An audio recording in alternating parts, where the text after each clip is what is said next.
Have you ever walked away from a conversation feeling confused, guilty, or strangely silenced without knowing what actually happened?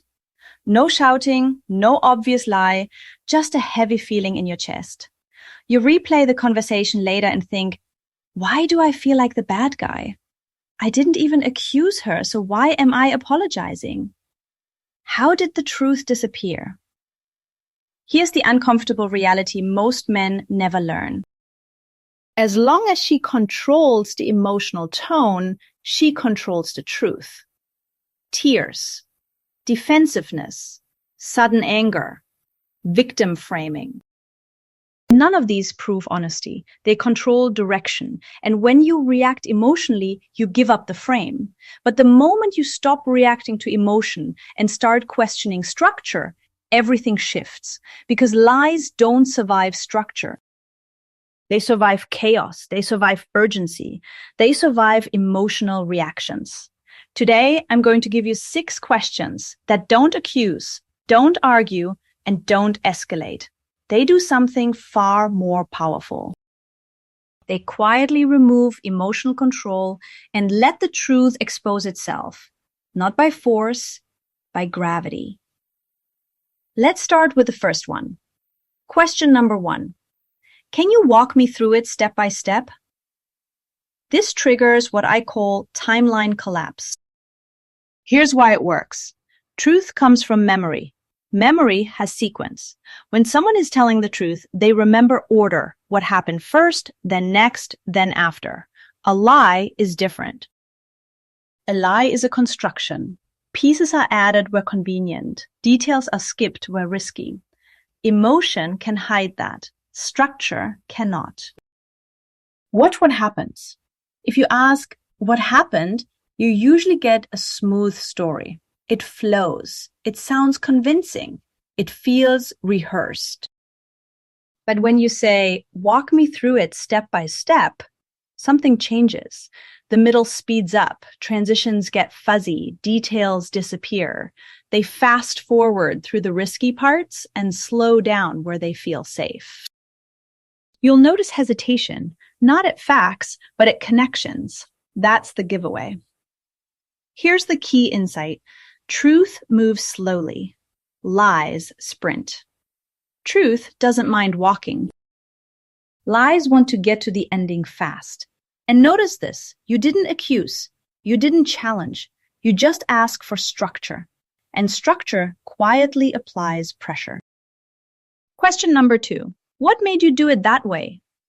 This one exposes motive. I call it motive exposure. Most liars rehearse events. They don't rehearse psychology. Someone telling the truth can usually explain why they chose a certain action, even if the reason isn't flattering, even if it's imperfect, because the motive existed before the action. A liar, on the other hand, often has no prepared answer here. So you'll hear things like, it just happened. I didn't think about it. It wasn't that deep. These sound casual, but they're non-reasons. They explain nothing. Watch for the patterns. Unnatural delays, sudden over-explaining, blame shifted to circumstances or other people. The story might still sound logical, but the intent is missing. And here's the line you need to remember. Liars rehearse events, not motives. You're not cornering her. You're simply asking her to connect action to intention. If the connection doesn't exist, that tells you everything you need to know. Pause here. Because already, notice what's happening. You didn't raise your voice. You didn't accuse. You didn't argue facts. You just changed the frame from emotion, structure, from reaction, observation. Before we move on, ask yourself, which of these questions would already feel uncomfortable for someone trying to control the emotional tone? Drop it in the comments if one stood out. In part 2, we'll cover the next 2 questions, the ones that trigger defensiveness, emotional volatility, and sudden attempts to shut the conversation down. That's where lies start leaking fast. Now pay close attention, because the next 2 questions are where emotional control starts to break. and you'll see a very clear split between grounded responses and reactive ones.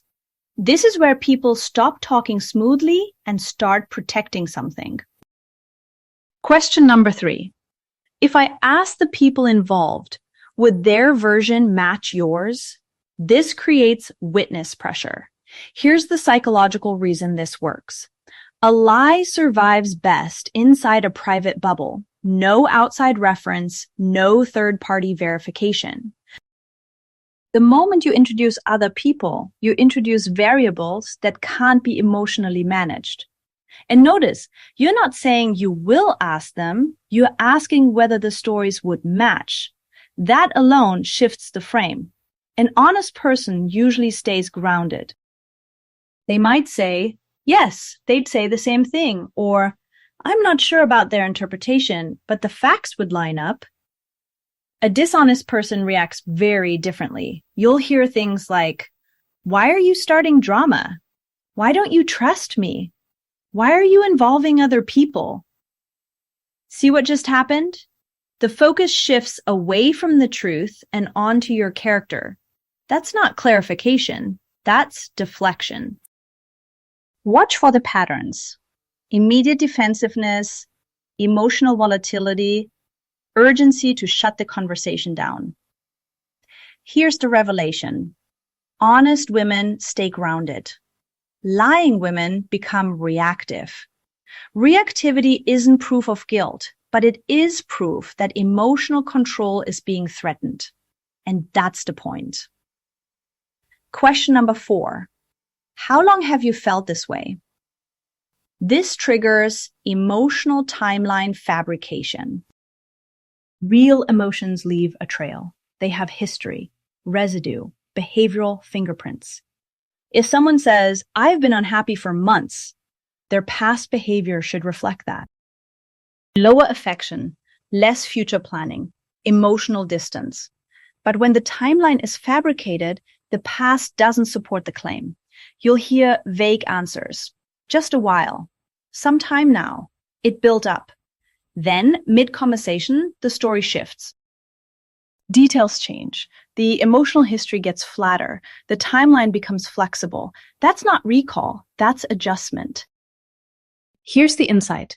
Real emotions leave fingerprints. Fake emotions leave patterns. Patterns repeat because they're constructed. Fingerprints are unique because they're lived. Again, you didn't argue. You didn't say she was wrong. You just asked her to place emotion inside time. And time exposes inconsistencies without aggression. Stop here for a moment. Notice something important.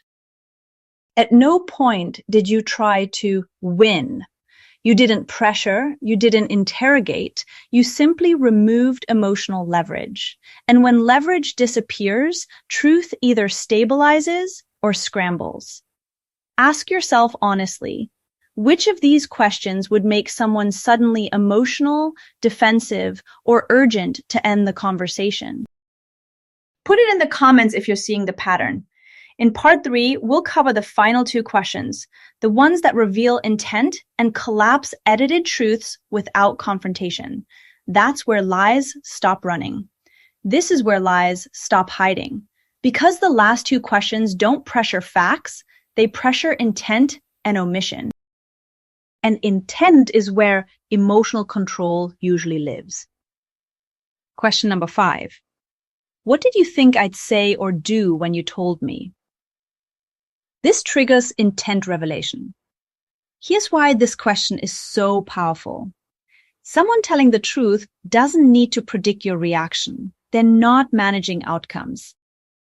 They're just sharing information. But when someone lies, your reaction is part of the script. They already imagined how you'd respond, what emotion you'd feel, which angle would soften the impact. So when you ask this question, you force them to reveal whether your reaction was planned. Watch the responses carefully. You'll hear things like, I knew you'd overreact. I didn't want you to get mad. I was scared of how you'd take it. Notice the pattern. Your reaction becomes the justification for withholding, altering, or delaying the truth.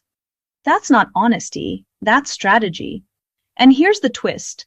If she planned your reaction, she planned the lie. Irritation often follows this question.